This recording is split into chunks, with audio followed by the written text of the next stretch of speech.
guys. Good morning. At this moment, it's still, let's consider morning, even though it's already afternoon, because it is 12 and 11. And today is the 24th of September, 2020. First of all, let me introduce myself. My name is Vitor Carvalho. I am an English teacher working here in the north of Brazil in the Amazon.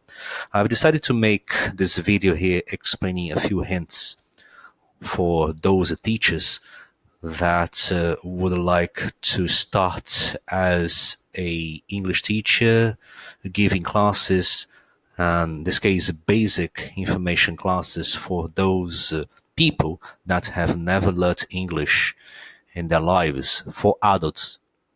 So in this case, that would be English as a I always get confused here, EFL or ESL. I think it's ESL. It's students that we should focus here. Adults that, or teenagers that have never seen English the way they should have seen at school. Here in Brazil is a problem. I have already made a video explaining that, but I made in Portuguese. I tried to make versions in English for that. But the focus here is to explain one thing.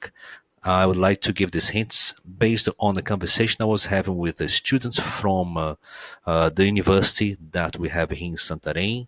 I'm talking from Santarém, the state of Pará in Brazil. We have a university called Universidade Federal do Oeste do Pará, or Federal University from Western Pará. So they have a major there, English, to train people to become English teachers. And one of those students, he requested that I gave some explanations on hints on how to approach as a good teacher for basic students, giving basic classes. So here we go. I like using this book here called New Headway. I've learned English using several books, but this one was my favorite. And then when I became a teacher, I worked in the same place where I learned English, at an English course called Cultura Inglesa, or English Culture if you prefer. And we used this series here back then called the New Headway book. And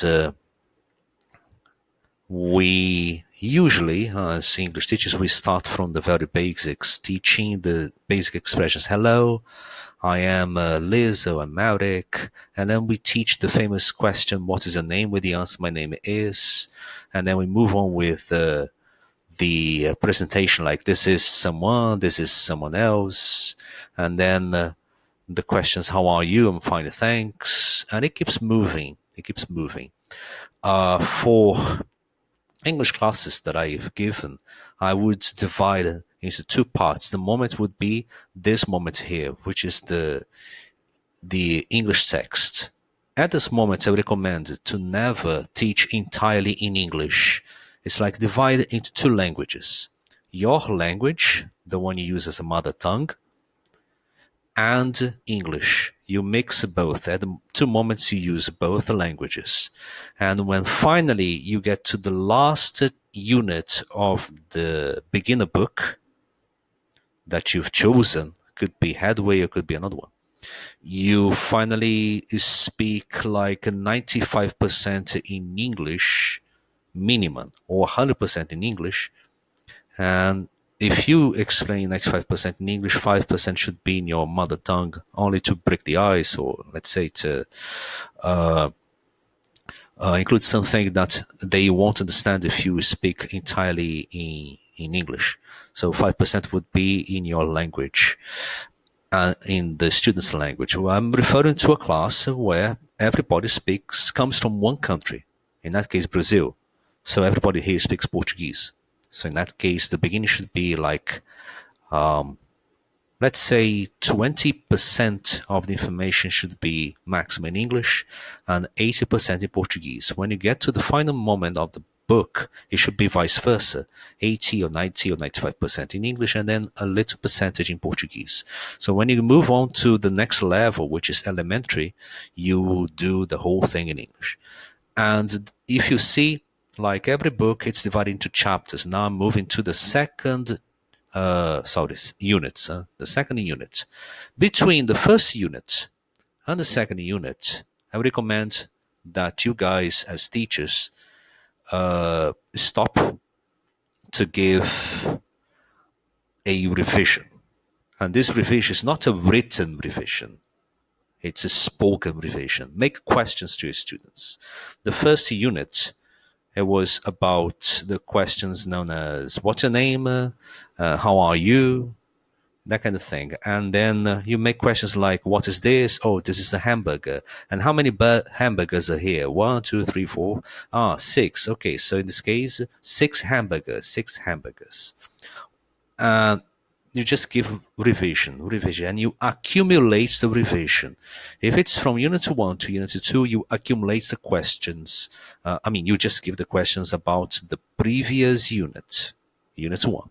When you teach the second unit, you move on, and then finally you get to the end of the unit.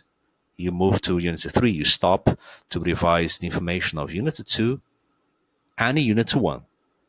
So it's accumulative. And then you move on to unit 3 and you keep teaching and teaching. The days go by. And when you get to the last moment of the unit, okay, you finish the unit, you stop, and then you teach unit, you revise orally, making questions. Unit 1, unit 2, unit 3. And then you go on to unit 4, and it keeps going like this. Every time you stop a unit, you finish one unit to move to the next, you stop to give questions as a revision of the previous units. Okay? Let's say that you teach now unit 4. So in this case, when I finish unit 4, naturally I have to stop before moving to unit 5. I must give a revision. Yeah, you can do in the traditional way I'm saying, making questions so the students can answer, and you revise everything. It can take up to 20 minutes, sometimes 30, depends. But here, at this point, they already know a lot. So I would recommend another kind of revision. If you have other ideas of revision, no problem. You can use games. There are teachers that love games, and you can apply games as revision to the students. If in the middle of Unit 4, time will start, I'm not sure if this one has, but let's say that the clock will start to hit time. You could make games about with the students to something like a game related to a clock and reading the time. I don't know. People presented to one each other. This has already happened here on unit 1 or unit 2. I can't remember. So you just make a game in which one has to present the other, and like people get to meet each other, and then you stop. The students, they stop and they have to talk about their friends to the rest of the group, present themselves. This is Carlos, his name. He is from São Paulo, and he is an engineer. He's 24 years old, and he likes video games and computer games in general. So you keep talking about your friends after you have introduced. So this could be a game. It can be any activity as a revision instead of just making the traditional question and answer procedure. Or in my case here, between Unit 4 to Unit 5, I would give a video. Exactly, a video. As in, let me see here, beginner, they have videos here. There is a series of videos called 3 plus 1. Let's just watch only a bit of this thing here before moving on. So of course there would be steps for them, and they would read instructions of what they were going to watch. They would ask some questions, and then they would finally watch the video. So if this could take a whole class, no problem. This is a revision of one unit to another, but in a different way.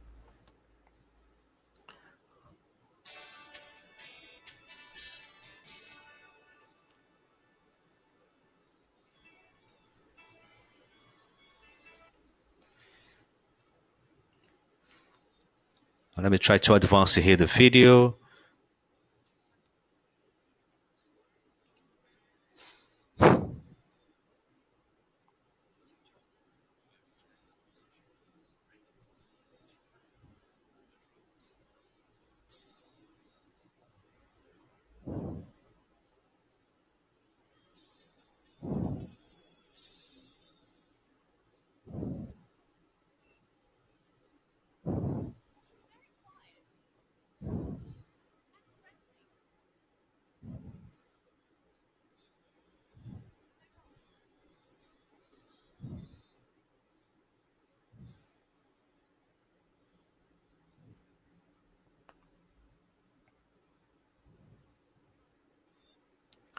So at this point, you guys have understood. Uh, you just play the video and you play the activity itself on the this kind of mini book in which they have to answer questions, and there are several activities in there that you can follow, or you can add some of your own, as long as it's a revision. So you see, there's a lot of information that I have already seen from Unit 1 to Unit 4 that can be applied quite easily in here. And once it's done, you move on to the next unit, and it keeps going like this. Okay. Uh, One more thing. Try to, if you're going to give personal classes to adults in their houses, I would recommend that you use both books, the textbook and the workbook, but dividing into moments. Very much like the way I did when I taught kids for the first time. I had a class. The very first time I taught kids, I had a group made of 15 students, but half of them would be kids from 9 to 10, and the rest would be teenage students, but aged 11, maximum 12. And I remember that we used a book that we would go back and forth from textbook to workbook, textbook to workbook. And this would be sounds like annoying, but it's not. For kids, they think in that way. You can't make them get bored. They get bored very easily. So in the same way happens to, I presume, to an adult that is paying you a lot of money. They want to see some dynamic stuff being going on. So if you just move back and forth between workbook, you teach the content, make work with them the content of the textbook, and then you stop, ask them to open the workbook to do some exercises in there, always in front of you, helping them out. Because if you ask them to do homework, they won't do. Adults, unfortunately, they're always busy. Teenagers, you can't trust them most of the time. So I presume, in my case, I have already done it. So I would recommend do both work with both books, textbooks and workbooks, with the student. And yeah, that's it. So far, these are the hints that I would like to share with you. So until next time, okay, I'm gonna stop here the video. See ya.